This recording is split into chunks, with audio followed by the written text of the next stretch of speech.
今天家人们啊，咱们第一个话题讲啥？大家都知道。今天大家关注的呢，应该有两个事儿。第一个是谁呢？普大帝去了那个阿塞拜疆啊。第二个事儿呢是苏林来了北京，对吧？第三个事儿呢就是今天咱要讲这个重大新闻。就在今天凌晨3点多钟，我早上起来都快气冒烟了都。说什么呢？菲律宾2艘海警船啊，恶意把咱家海警船给干了，撞了，然后被赶走之后呢，就是给脸不要，直接跑去仁爱礁挑衅去了。然后今天我们的海警公开就放狠话了，说菲律宾如果你再嘚瑟，你再不停挑衅，一切后果由菲律宾方面承担。那么问题来了，家人们啊，他发什么疯啊？原因是啥呀？对不对？而且今天老铁们啊，咱们的某外某交某部门，家人们是某国某防某部门非常严厉的，我们就指出来了啊，张某刚大哥直接指出来了，就是毫不客气的点名批评了3个地方啊，我相信你们都猜着了，一个大老妹，一个飞猴子，还有一个小八嘎。而且明确指出了说，你呀小飞猴子啊，你勾结域外国家挑动南海局势，你又批评谁呢？小八嘎。再包括还有那个大漂亮，说唯恐南海不乱，在小团体的这个联盟框架之下，你这他兴风作浪，直接就骂他了啊！这个态度是从来没有过的啊！这个原因是什么？今天咱们聊一聊。另外什么呢？老登啊亲自指派谁了呢？布林肯。把布林肯派到以色列去以色列访问了，并且再次将巴以和谈这个时间拖延了，给延长了，喊话21号一定出结果，又延长3天。可是问题是哈马斯已经拒绝了，昨天咱不说了吗？明确拒绝了呀。美国继续拖延到21号啊，有什么意义呢？这是第二个话题。你看我跟你说，咱家御林军是互联网上一股清流啊，兄弟们，真的，你看带咱家灯牌的没有一个是水军，没有一个是不老实的，看没看见啊？看见了吗？是不带咱家灯牌的那乌泱泱，咱家还是少的呢，所以咱家真头子了啊！第3个话题啊，以色列今天跟黎巴嫩呼哈嘿，挠的叮当456的啊，整了大量战斗机啊，就报复性的去干那个黎巴嫩。黎巴嫩也是全国性的大停建啊，就是随后呢，真主党一怒之下呀，竟然计划直接去干小胡子，并且用无人机直接干到小胡子私人别墅了。难道小胡子小命也不保了吗？啊，然后还有谁呢？波兰今天说了，说妈呀不好了啊，有个人参战了，谁呢？说朝鲜士兵，说朝鲜士兵带着大批的叫火鸟4导弹，已经在俄乌战场和俄罗斯本土参战了，并且还帮助俄军拿下了纽约村啊！这是什么情况？今天这是个大新闻。波兰媒体说的是真的吗？朝鲜真参战了吗？还有什么事儿呢？就是库尔斯克战士也非常着急啊！普大帝突然间宣布说，我不在国内待了，我走了，去哪儿呢？阿塞拜疆。伊朗听完这个消息之后提前庆祝了，老登听完这个消息之后直接急得冒烟了。那么问题来了，关键时刻普大帝干啥去了？上阿塞拜疆干啥去？旅游去了，是不是啊？今天这个消息那就毫无疑问，咱必须得从南海开始说起，对不对？今天一大清早上起来，我看新闻，给我气的，我就真的我清醒了。我说句实话，老铁们，昨天我半夜我4点钟睡的觉啊，我这2天我就玩那个紫砂壶啊，我玩上瘾了。我天天晚上我就看那个知识，什么紫砂呀，什么黄沙，就什么断泥呀，什么各种泥。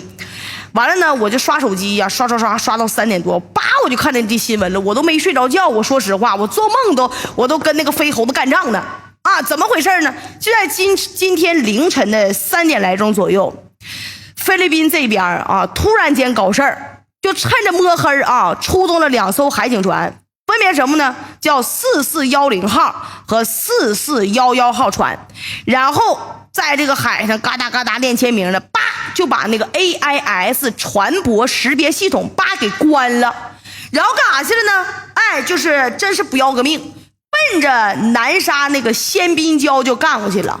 想干啥呢？说白了，肯定是想干偷鸡摸狗的事儿。对不对？要不然干啥把自己的 AIS 船舶这个识别系统给关了呢？但是呢，家人们，疯猴子他就是疯猴子，他以为关了这个 AIS 系统，咱们看不着他了。他不知道我们现在这个甄别识别系统，包括武器都已经进化成什么样了，那都是人类想象不到的啊，根本就不是他想的那样。这次菲律宾2艘海警船刚干到南沙海域，我跟你讲，咱这边提前就布置了。布置的那个侦察系统唰一下就侦测到飞猴的2艘船具体位置，给你拿捏死死的，并且实施了精准追踪。哎，紧接着咱家海警船啊，一点没惯菜，立马一边快速进行拦截，一边去发警告啊，发这个信号说你们别嘚瑟，我们不想勒你们啊，你赶紧的，我们要什么呢？就是要求菲律宾立刻维护就是这个秩序，离开南沙海域。啊！结果小飞子这边那给狂的都不像样了，我估摸他就知道咱们呢不能下死手，知不知道？对咱的警告那叫做充耳不闻呐！啊，低了个大脑袋，全速推进，就打算趁咱家海警船赶到之前啊，然后完成坐滩，包括补给之类的举动。我告诉你为啥呀？那个仁爱礁那个破船马德雷山号让他们占着便宜了，知不知道？让他们觉得这个是有样学样，就打样。另外是美国给他下命令了，你们听完就知道了啊！你说菲律宾都这样了，谁看不出来他想干啥呀？也就因为这，咱家海警船当时就怒了，不惯菜了啊！引擎叭就拉满了，全速前进。今天凌晨3点22分，就是22分钟的时间，在那个什么呢，叫仙宾礁海域，直接给你拦住了，直接拦住菲律宾2艘海警船。当时飞猴的这边人都看蒙圈了，真的啊，说哎呦我去，这什么情况啊？美国人给的情报说龙国海警船赶过来最起码45分钟啊，这家咋的了？怎么20多分钟就干过来了呢？直接出现这么大个玩意儿出现在我面前的，把飞猴子给震惊了。但是更让他震惊的是在后面呢，由于这个情况非常紧急啊，家人们，当时呢率先抵达的咱家只有1艘海警船，这海警船是21551号啊。然后菲律宾就觉得说妈呀，那我占优势啊，我2打1呀，我有啥怕的呀？说时迟那时快，就要分散啊，强闯仙宾礁。只可惜咱家海警21551号这么一看，当时没惯菜，知道吧？没惯着，要不是上面压着，我跟你说今天叮当456了啊，直接就怒了，说你是谁呀？你俩呀？啊，就你俩来的，就你别说你俩了，再来你俩这小咖了，老子照样收拾你。说完之后啊，21551号就跟战神似的，家人们，就你猜多少分钟？3分钟，兄弟们，你知道拦截了菲律宾多少次吗？3分钟拦截菲律宾这2个破船8次，其中有2次差点把菲律宾海警船给干翻了。那你说就这种堪称一个天上一个地下巨大实力差距啊，为啥咱家现在没有小黑粉喷了？因为实力摆在那儿了，咱们只要不瞎都能看见，那是巨大的实力，那是差距，真咱勾个手指头大，对不对？他菲律宾你还玩个屁了，赶紧你听话你就滚，你就完事儿了啊，省着闹出事儿了，菲律宾你也丢人，我们也不好交代，对吧？可是呢，就在菲律宾寻思这次算了的时候，老铁们半路杀出个大老美呀，一个电话就干过来了，家人们说不行啊，不能撤，那乌克兰还能偷袭那个俄罗斯本土，替我们分忧呢？你这个菲律宾你啥也干不着，我要你干啥呀？啊，说你既然干不到仙宾礁去坐滩，你就必须给我直接武力给我碰撞，不管咋的，今天你必须把这个事给我闹大，你再不闹大，东盟这边全都尽在掌握之中了。哎呦我的妈呀，这大漂亮一发话，小马克思那吓得呀尿不湿都湿透了。为什么呢？且不说他一直是美国的一只狗啊，关键是他爹早些年把几百个亿的美元资产全转移到美国了，这一转坏菜了啊，鸡蛋全放一个篮子里了。如果现在小马克思跟美国闹掰，你们再猜一下，美国人会不会小手那么一抖，直接把他爹放美国那几百个亿给吞了呀？非常明显呢。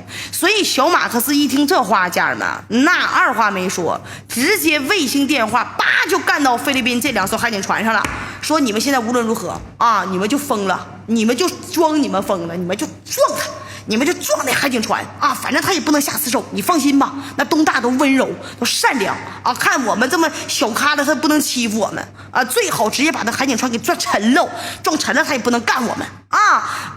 完成任务，说我让你们3代人不愁吃不愁穿，吃喝玩乐都供你们，完不成你们回来就给我蹲监狱。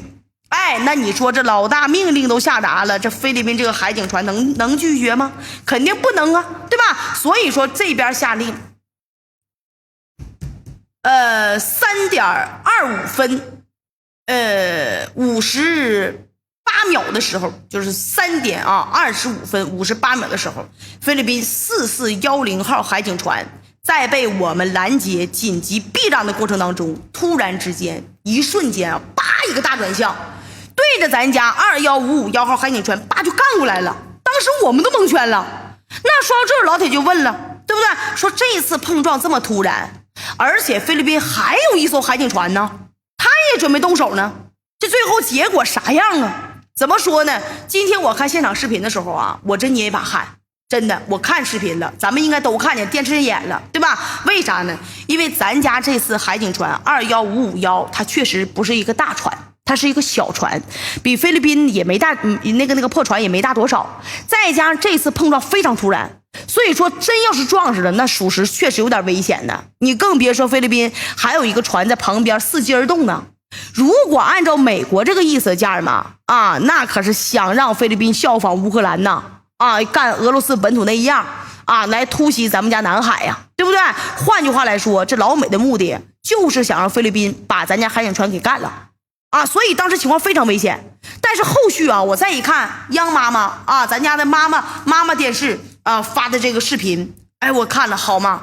撞的那确实叫一个狠。挺狠的，但是咱家的21551号海警船只是左舷那块啊轻微受损了，而菲律宾海警船当时咕咚咕咚冒黑烟呢，这玩意儿就是真是质量决定一切，什么概念？叫造船兴国，造舰兴邦兴军呢，对不对？那他们家的海警船咕咚咕咚冒黑烟，直接少爷令八大就敬礼了啊！至于另外一艘菲律宾的海警船。原本都已经做好了准备了啊，直接干上来撞咱家的21551号，结果他这么一看，结果当时就急眼了。为什么呢？因为小马克思说的非常明白，任务没完成，你回来你就得进去啊。所以说，另外一艘船一看，当时上头了，船上5个军官直接发话了，说去边拉去吧，赶紧上机枪，撞他没啥用了。紧接着8名水兵啊，抄起 AR-15步枪，另外4个人直接冲到2挺12.7毫米的机枪的这就位了。同时2个军官啊，也是直接干到叫什么呢？叫埃尔比特啊遥控武器站，就是打算就是梭哈直接出击了。这里呢，我得多说一句话，关于这个埃尔比特遥控武器站啊，本来呢，菲律宾这个破船上没有，这是什么玩意儿呢？是以色列一看说，那行啊，我必须给你升级一下，以色列给他升级的。于是就这么的呢，以色列这边二话没说，就空运几套自己研制的这个阿尔比特遥控站这个东西，就给菲律宾那个破船那个海警船升级了。而且这个玩意儿咋说呢，家人们，威力啊，包括威胁性啊，它比那个12.7毫米那个机枪大多了。可能也就因为这个啊，菲律宾那边老有底气了，就觉得他行事了，第一时间还想硬刚呢，整那么呼哈嘿那么一套呢。但是这玩意儿你得看你面对谁，对不对？你要去跟那个疯猴子那边，包括马来什么西亚那边，你碰一下，这玩意儿确实是个叫个玩意儿，对不对？但是你跟你龙哥你玩这套，那不是关公面前耍大刀吗？对不对？就像这一次啊，菲律宾这边老铁们刚派人在武器面前就位，好家伙了，咱家海警船把舰炮掏出来直接瞄准了。就说菲律宾这个破烂玩意儿，直接叮当456就发警告了，就警告他们说已经被导弹给锁定了。你说他还玩个啥，对不对？原本就是觉得说龙国心善，他为啥敢这么挑衅？就赌咱家心善，就赌咱家不能下死手，过来装那么一个虎哨的。现在好了，回去蹲监狱，你一开火直接下地狱，对不对？对？那怎么整啊？直接跪下，那还能咋整啊？一听见被导弹给锁定了，家人们，这另外一艘菲律宾船上的人当时就哭了，直接把武器拿开了，直接就举手了，就表示善意了，还是得用他们能听得懂的方式跟他们对话。而且按照菲律宾这边说法啊，其实呢，当时放下武器之后，船上的一个军官建议也过去进行一次碰撞，知道吧？但是总指挥当时急眼了，说你碰个毛线呢？给我俩全部碰南海就歇菜了，那菲律宾丢脸可丢到姥姥家了。所以呢，另外一艘菲律宾海警船眼看没啥办法了，于是二话没说，直接举个白旗投降了。这是真事儿，你们可以去看视频。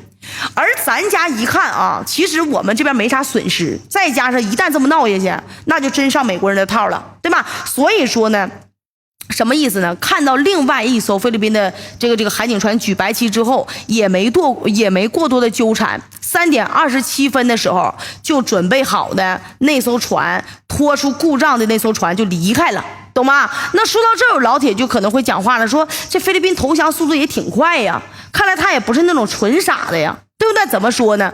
你们要这么想的话，那就大错特错了，兄弟们。为什么这么说呢？为啥？凌晨3点30分左右，还没到5分钟呢，菲律宾这2艘船不是离开了吗？就离开那个海域先民礁了。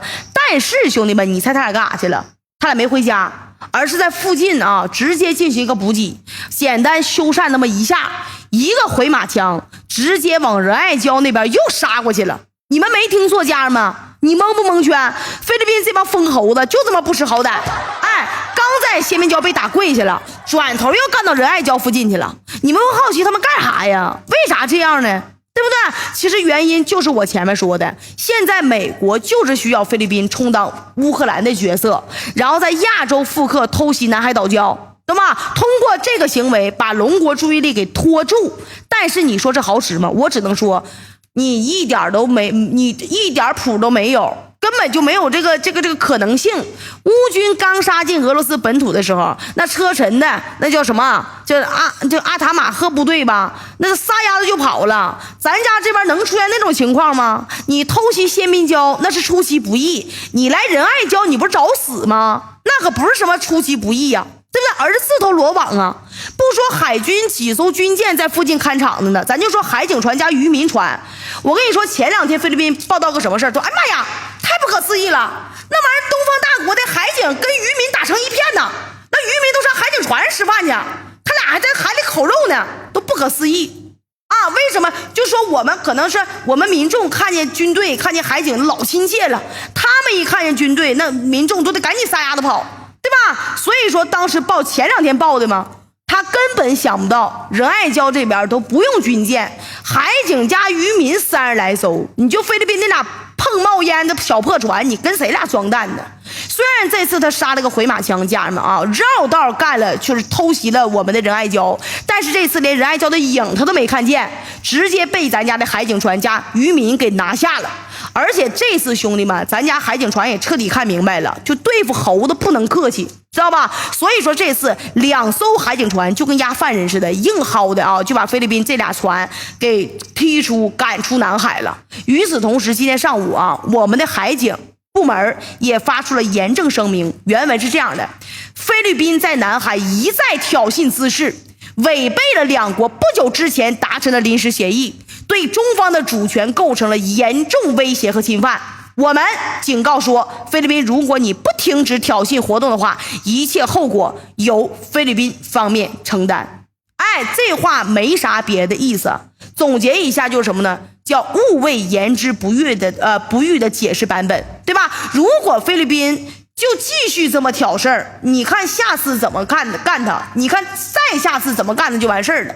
最后我知道这次处理方式啊，就是咱家很多呀，就是有人说了，妈有点不爽，确实有点不爽，就觉得说不应该放他们，直接把船扣了，把人扣了，是不是啊？怎么说呢？没必要，你抓他们有啥用啊？要赔偿拉锯战，你让他们赔偿，他们有钱不？咱就说一个拉锯战，最后反而是对我们一个消耗。既然这样，还不如让他们赶紧滚呢，对吧？等时机到了，咱们也在等一个时机，等时机到了，直接叮当456给他炸就完事儿了。家人们，看事情不谋万事者，不足以谋一域；不谋全局者，不足以谋太平，懂吧？老铁们一定要往大里来看。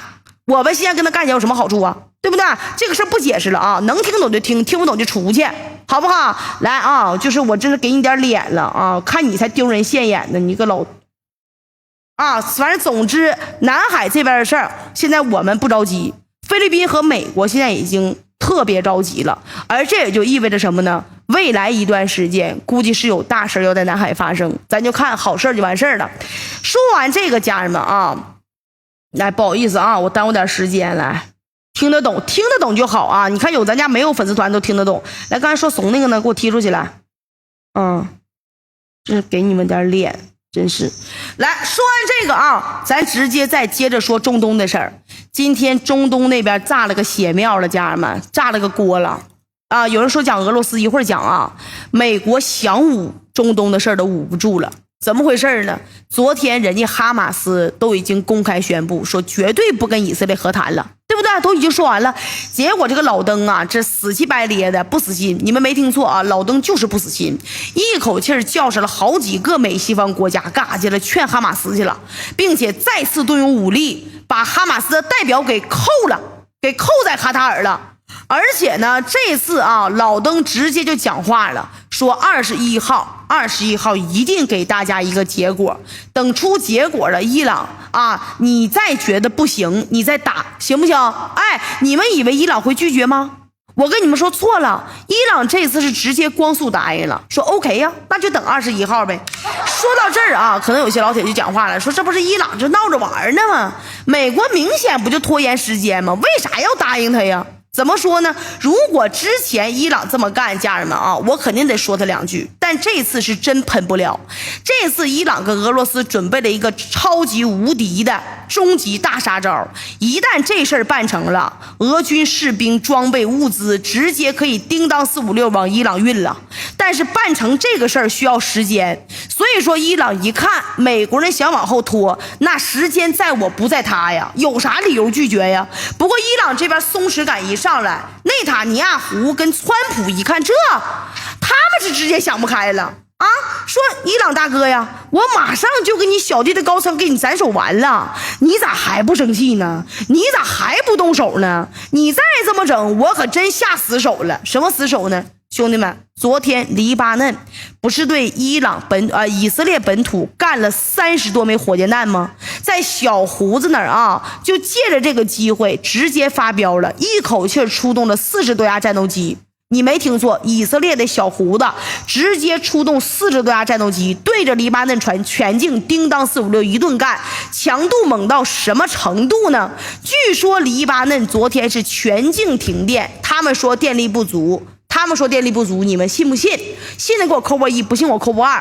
但是我不知道是不是真事儿，反正昨天以色列对黎巴嫩全国一顿大轰炸，然后就在黎巴嫩打算用柴油发电机救急的时候，以色列第2波轰炸叮当456又干过去了，炸了黎巴嫩3个大型油库。可以说就这么一波炸死了黎巴嫩200来个人，咱就说光停电就导致不知道多少医院的病人没了呢，对吧？虽然现在啊，黎以还没有正式宣战，但是从双方的动作来看，家人们啊，这黎以战争其实早就干起来了。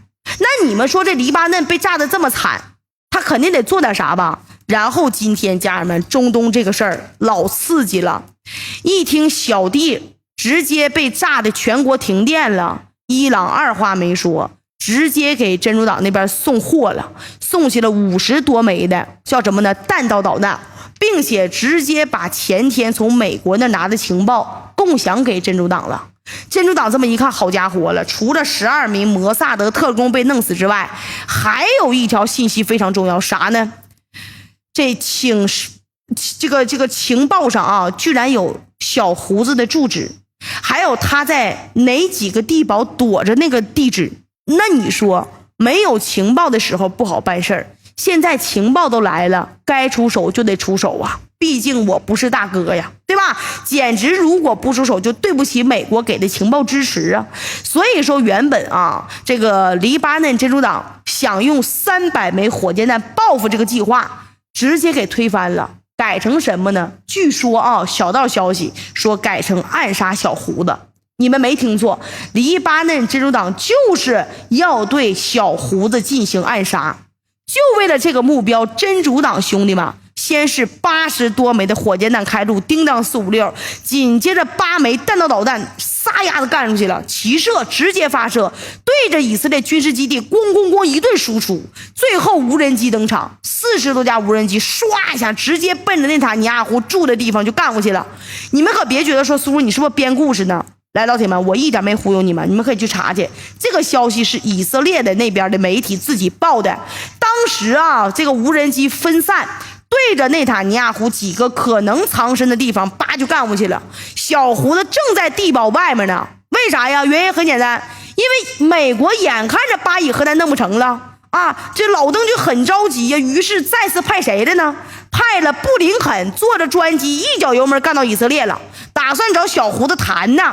那你说了，这毕竟是美国国务卿啊，你真就在地堡里面等人也不好吧？所以说小胡子才时隔好几天呢，头一次把脑袋钻出来。结果大家也都知道了，小胡子这边刚走出来没多久，你们有没有看见呢？黎巴嫩真主党的火箭炮、弹道导弹、无人机就跟不要钱似的，量大管够，叮当456一顿干呢。尤其是这个无人机，兄弟们，那简直了，40多架无人机分头搜索。最后呢，有最起码的12架锁定内塔尼亚胡坐的那个车了，那眼看直接干过去了，把小胡的车都要打翻了。就在千钧一发之时刻，以色列这边紧急出动无人机干扰部队啊，这才有惊无险，直接拦下了第一波攻击。不过小胡子的车啊，也是受到了伤害，用不了了。本来我就寻思，第二波袭击这么一来，黎巴嫩真主党这是要成功啊，把小胡子干死了，天下太平啊！结果老铁们，我是万万没想到，布林肯他也怕死，所以说发现有危险之后，直接从约旦和沙特调了4架战斗机和2架直升机，硬薅的带着他和小胡子跑到海法地区了，内塔尼亚胡这个别墅里面去那边谈了。而到了别墅之后，怎么说呢？真主党这次斩首行动就彻底失败了。为什么？没有别的原因，就是小胡子你知道有多自私吗？一套破别墅附近装了5套防空雷达，这都不说，还有3个能够防止核武器轰炸的地堡，再加上附近有一个团的兵力啊保护他，就靠几个无人机，那属实没办法搞事儿了。不过你要说黎巴嫩真主党会不会就这么放弃？我觉得肯定不会啊。为什么呢？因为今天黎巴嫩真主党已经公开了无人机拍摄内塔尼亚胡整个别墅的画面，并且地堡的位置叭给你画了4个圈，直接给你标出来了。这意味着什么呀？意味着黎巴嫩真主党人家完全有能力对内塔尼亚胡进行监视，对不对？什么概念？我都知道你在哪儿。而且你们记不记得伊朗曾经公开了一个地图，这个地图就是以色列的街道，街道上就是内塔尼亚胡的车在走呢，记不记得？用的什么玩意儿啊？你们自己想想吧，怎么就能监视到他的那个街道呢？还有老铁们一个事儿，黎巴嫩真主党的2号人物前2天又被斩首了啊！综合以上所有的消息，我就问你，你是黎巴嫩真主党，你会放弃报复吗？所以在这种情况之下，除非内塔尼亚胡就当个缩头乌龟，躲在他那个别墅里面不出来，要不然他但凡出来，黎巴嫩真主党下一次暗杀绝对准备马上开始。你们信不信？说到这儿，你们可能会怀疑了，说黎巴嫩到底有没有这个能力啊？怎么说呢？肯定有。黎巴嫩在今年的6月份的时候啊，就发布了以色列军事基地整个视频、整个画面。过了2个月，黎巴嫩真主党发射无人机，以色列照样没办法解决，刨根问底拦不住。所以说非常明显，以色列目前就没有办法很好的针对真主党手里面的无人机。再加上这次暗杀，那伊朗说白了，那是嘎嘎以嘎子支持，有大哥支持，黎巴嫩要想完成斩首，那只是个时间问题。至于为啥我开头说中东局势爆炸了呢？今天彻底乱桃子了，美国都捂不住了。其实从这个事儿上，你们能感觉出来，美国人费尽心思啊，费劲巴拉找了那么多的这个说客去劝伊朗，去劝以色列，去劝哈马斯和谈。但是民主党跟共和党实在是太撕裂了，一个撮合一个破坏啊，他能弄成就怪了。你们说是不是这个事儿？所以说接下来啊，中东这边的事儿还得有大事发生。然后说完这个，你们让我讲俄罗斯，对不对？咱们继续讲俄乌这个事儿。今天俄乌的消息也老炸裂了，什么事儿呢？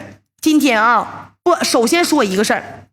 卢卡申科今天说的，我也不知道，我都懵了。这个消息我也不知道咋回事，你们看没看着？说你们要做好我辞职的准备啊，我辞职，或者说期望所有的人都不要受到影响。有没有听见的？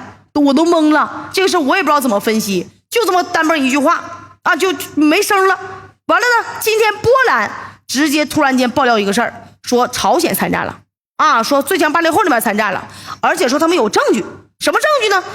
波兰这边说了，说他们看见那个朝鲜那个叫什么呢？叫火鸟4导弹了，突然之间出现在俄乌战场，并且数量老鼻子了啊，多，打得还准呢。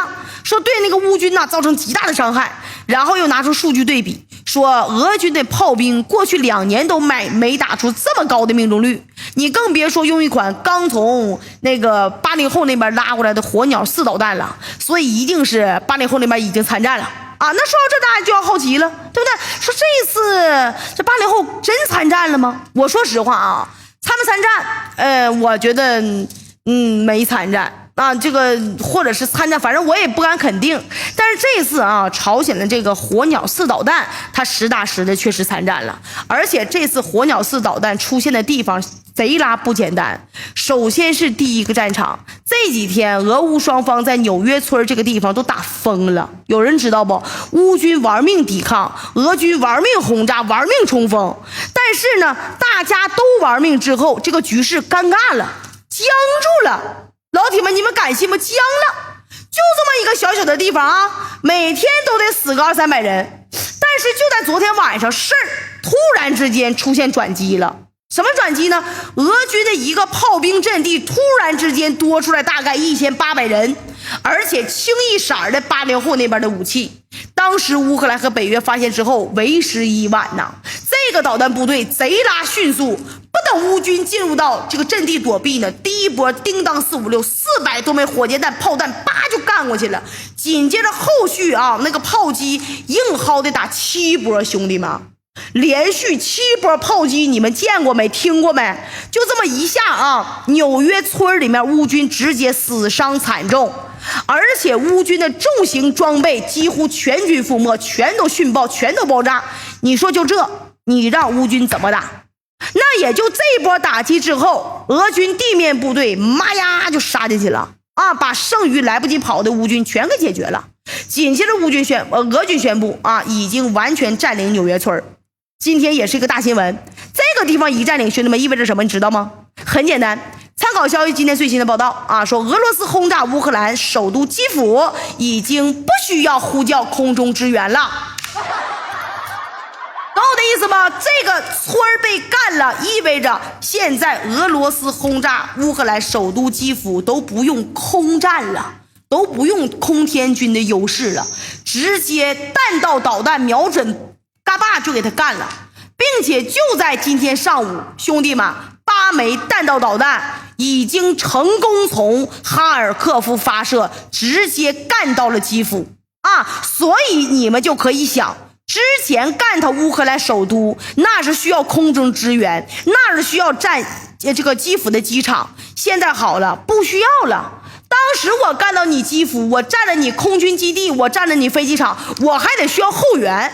我现在连后援补给我都不需要了。哈尔科夫、纽约村，叮当456就干你了，是不是啊？导弹一上，想啥时候炸就啥时候炸。以后谁敢去基辅参观，不好意思呀，来了你就得赴死啊，你就得准备好被炸死的准备了，对不对？而且除了炸基辅方面之外，关键是占了纽约村之后，乌军基本上已经没有特别坚固的防御堡垒、防御工事了。这意味着什么呢？俄军继续杀过去，距离再次兵临城下、兵临基辅城下，那就是时间问题了。所以说这次突然出现这么1800来个导弹部队，那确实属实有点关键了。而除了纽约村这个争夺战啊，最关键的什么呢？这次我们再把目光拉回到俄罗斯本土，也出现大批量的火鸟4导弹，而且用这些导弹的部队，那叫一个快速，那叫一个效率，量大管够，打得准，下手狠，真的啊，完全不考虑什么俘虏不俘虏，跟我没关系。1天之内啊，最起码摧毁了乌军7个据点。吓人不？让乌军战线奇迹般的，家人们打了10多来天了啊，奇迹般的往后叭叭叭退了3公里。虽然说不多，但是这些使用朝鲜啊火鸟4导弹的部队，那刚到啊1天呢。如果多待几天呢，你这些乌军能顶得住吗？至于为啥这个事在波兰那边曝的光啊，说白了就只有一种可能，那就是波兰有人去参战了，已经被干了，所以他受不了了。哎，不管说80后这边过没过去参战，还是说自己的士兵被炸死太多了，这都是波兰那边接受不了的。毕竟波兰士兵跟俄军打拉扯还行，你跟这边80后打拉扯，人家连勒都不带勒，你一眼都不带看见的，一个大炮干上去，叮当四就给你干死。就这种作战风格啊，在欧洲那边人眼睛里看，那属实有点陌生的，而且他们根本应对不了。真的，老铁们，这叫迅速啊，多吓人呐，兄弟们，这叫什么？这叫演习呀，这叫啊，对吧？而波兰他能说出这种话，我估计啊，距离波兰撤退也不远了。而波兰这个刺儿头撤了，家人们，你们再想想，其他的啊派兵的国家是不是也得跑路？我估摸也得跑了。那到那个时候，入侵俄罗斯本土的乌军彻底就得完蛋了。不过大家也别着急高兴啊，按照现在这个情况，乌军被完全赶出去，我大概估摸一下，掐指那么一算，得到月底了。而到月底之前啊，肯定还是得有一番苦战的。同意我的观点，扣波一。那也就是因为这，今天呢，俄罗斯这边还有一个新闻，就有点让人震惊了。什么事儿呢？普大帝刚离开莫斯科，干啥去了呢？到阿塞拜疆了。是不是家人们你们都看这个新闻了？这事老怪了啊！虽然说现在火鸟4导弹部队已经加入到战场了，但是库尔斯克这个战事依然很紧张啊，对吧？按道理来说，普大帝你该怎么办呢？你作战军营啊，这个军帐中啊，对不对？然后趁着火鸟4导弹部队这个协助，一鼓作气，直接把来犯之敌彻底给歼灭呀。结果没有，他上阿塞拜疆了，而且一去呢，待2天。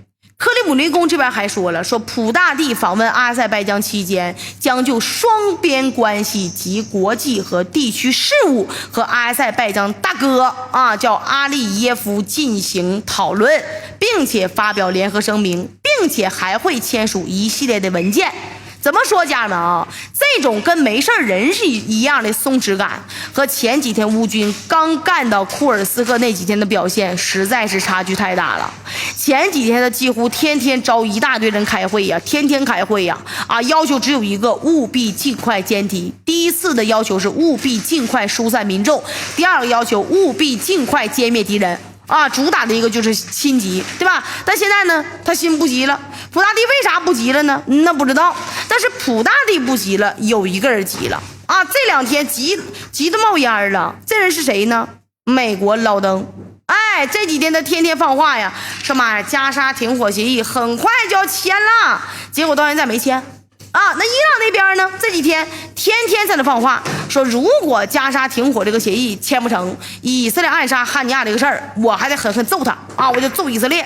美国跟伊朗的敌人已经好几十年直接放话这个一不方便，二不想示弱，是不是一大堆国家赶紧跑出来，就让伊朗消消气儿让这个给美国当那个说客，说千万要以大局为重别干以色列就是反正先出来的呢是中东交际花卡塔尔据说呢俄乌这个想要和谈也去卡塔尔谈，咱也不知道为啥他的这个首相包括这个跟伊朗人也通了个电话，结果伊朗这个新总统在这个经过副总统10天被辞职之后呢，彻底瘪过了，老实了。什么和谈呢？什么跟美国谈判呢？狗屁都不是。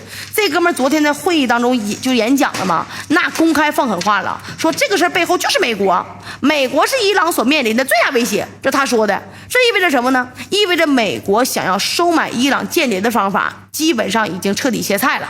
那么美国还有没有别的招呢？没有这个招了怎么办呢？简单呐，家人们，美国有小弟呀，对不对？4个欧洲国家马上跳出来了，又发了联合声明，说什么呢？现在加沙停火谈判正在进行说伊朗你可千万你不能你不能在谈判期间你去打以色列你得以大局为重哪几家呢？我跟你说，这摇摆不定的英国、法国意大利，包括还有德国还是这4家前段时间就是他们分别给伊朗的总统去的电话。为啥呢？因为之前西方媒体讲的是在8月15号就会达成加沙停火协议，今天都几儿了？今天都19号了。这4个国家很可能上次通电话的时候也对伊朗这么保证的。那么现在怎么样了呢？对不对？白宫和欧美媒体都在齐声叫唤21号啊，再给俺们3天时间吧，求求你们了啊！说21号一定会有结果。这事咋说呢，家人们？一边着急的上火的，那这上火该上火上火；一边普大帝出国表现出无以伦比的松弛感，对比实在太鲜明了。那么兄弟们，脑筋急转弯，到底是为啥呢？究竟是为什么呢？到这儿啊，就得讲讲家人们，在美俄两家正在进行的一场到底是什么样的比拼？这场比拼的胜负究竟该怎么算？在讲这个问题之前，今天咱们连雪莲姐，雪莲